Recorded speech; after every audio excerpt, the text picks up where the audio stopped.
Hey everyone. So I just finished up Phantasy Star II. It's a really fun game, but it feels a bit unfinished. They don't have as many bosses in this as they probably should have. They do make up for it with a lot of story, but it's just some weird parts to it that I don't particularly like that much.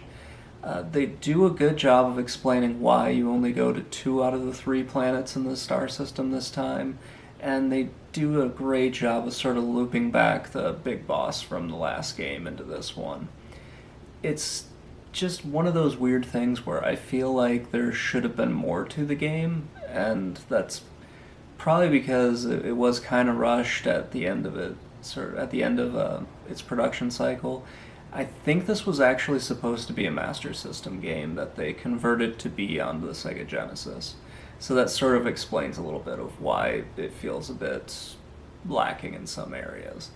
Anyway, let's check out the game. The first thing you're going to notice are the graphics look pretty good, but they're not that great for the Sega Genesis. This is still pretty early on, so they're going to get a lot better. But for, 1990, 1989, these are really great graphics for the Sega Genesis. Compared to some of the other games, you're still going to get a lot of detail and everything like that. It's really a lot of fun. Now this is a direct sequel to the first one. It takes place a few years later, I believe like several hundred years later, if I actually did my math right, which, I probably didn't. But you pick up not with like Alice or really anyone else because they're long since dead. You end up with Rolf. Now you can name him anything that you want, and when you first see this I named him Chaz, but you can name him anything. I think one of the most common ones is Rolf. Now you see on the battle scene there, they had to get rid of all the backgrounds and everything, which is kind of a shame. Now you start out with Chaz, or Rolf, I'll just try to keep calling him Rolf. You start out with Rolf and Nye.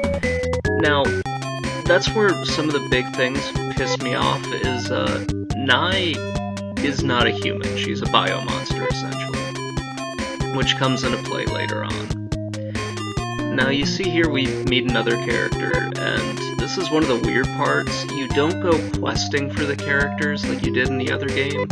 Here you just go back to your house, and randomly they'll knock on the door and ask to join your party. Which is weird, but whatever. You'll see here on this one, there are a lot of like foreground obstructions and whatnot in all the dungeons. This is really annoying, and I'm sure they probably ate into some of the room that they had on this game, but they didn't need to be here. So now we get to like the biggest problem I have with this. Not necessarily the story, but what happens after Nye fights her evil half. It just pisses me off. But the story behind this is Nye first and Nye were supposed to be the same entity, but they split because the evil side wanted to kill all the humans and the good side wanted to kind of live with them. It's sort of a cool little thing that they did here, but it turns into something that's super annoying, which doesn't make any sense whatsoever. Now, Nye is going to die in the upcoming battle. It's just the way the plot is, and it's kind of strange because you spend all this time leveling her up, but there should have probably been some indication that something was going weird, because when you look at Nye's level, she's like twice the level that you are. So if you're level 7, she's like level 14. It doesn't make any goddamn sense. So anyway, Nye dies during this battle. You end up beating Nye first, the weather control system goes crazy, and it starts flooding the central lake in this little world that you have here. I think this is supposed to be Mota, or there's a better name for it, but I can't remember exactly what it is off the top of my head. Now here, the stupid clone lady tells you that she can't bring Nye back to life, because Nye is a biomonster and she can only bring back humans. Which is total horseshit, because she's been bringing back Nye the entire game, and then just randomly they decide, yeah, I can't bring Nye back, so whatever. It's super annoying, and I absolutely hated it. It's the only part of this game that like really pisses me off. So anyway, after this happens, after you've gotten rid of Nye first, all the biomonsters on this world die off, and now it totally shifts to where robots are trying to kill you every chance that you can get. It's absolutely so cool. I really do love it. I compared the first part of this game to a book called The Machine Stops, which basically is it's a science fiction book from the early 1900s about how people have just gotten super lazy. Everyone lives underground, and this machine takes care of all their wants and needs, which is basically Mother Brain in this entire story. And humans don't have to do anything at all until the machine finally stops at the end and they have to decide what they want to do. The second half of this game, after Nye dies, turns into MD Geist, which is an awesome anime if you haven't seen it, where basically the monsters and robots are trying to wipe out all of humanity on this planet. It's really, really cool. So you end up having to go through these 4 dams to relieve all of the pressure and everything, all of the water that's building up, and allow your little city and everything not to get destroyed. At least 2 out of the 4 cities that are out there not to be destroyed. It's kind of fun, but a little bit weird. And that's also where you run into your second boss, but I really just call it half of a boss because you can't really beat them. So as you see, you end up captured and you're on this little satellite here.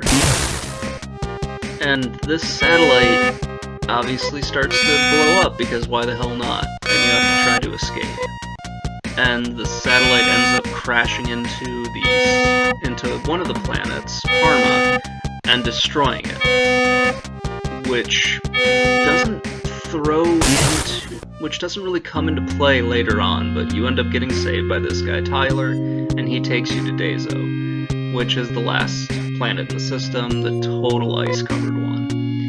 And that was part of my problem with this. You only go to those 2 planets, whereas the other one you have this huge spacefaring adventure, you're going all over the place, and it's really awesome. But in this game, space travel has been totally outlawed, which sort of leads you to wonder why the hell is Tyler out there? Well, he's a space pirate, so he didn't care. But space travel got outlawed because 10 years ago in the game, the spaceship that you were on with your parents crashed into another spaceship, and it killed everybody except for you. And that's why space travel got banned. So humans hadn't left really Mota, or I think it's Motavia, but whatever.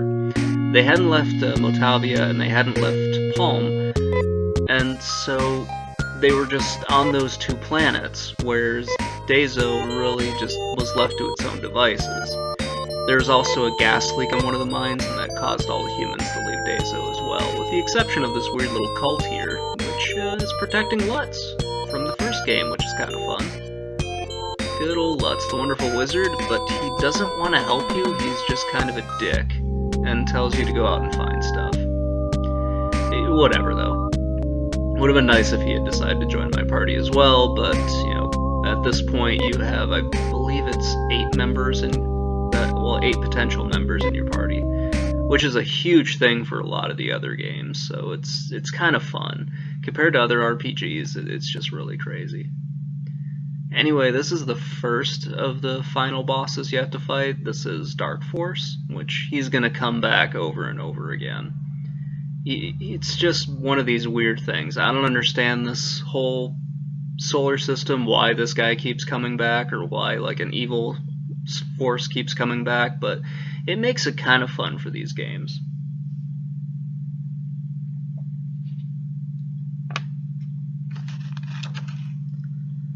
But yeah, it's just really cool the way that they did this, and I really, really want there to be a Phantasy Star 5. I don't think I could possibly say it anymore. Anyway, guys, that's pretty much it. We're gonna kick back to me on the couch here really quick. Right after you watch me get killed by Dark Force, most likely.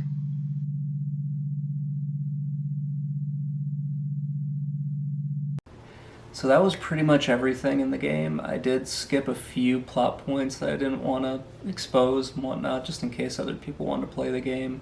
And I didn't include the ending because my editing software kind of crapped out on me for a little bit, so I lost some footage.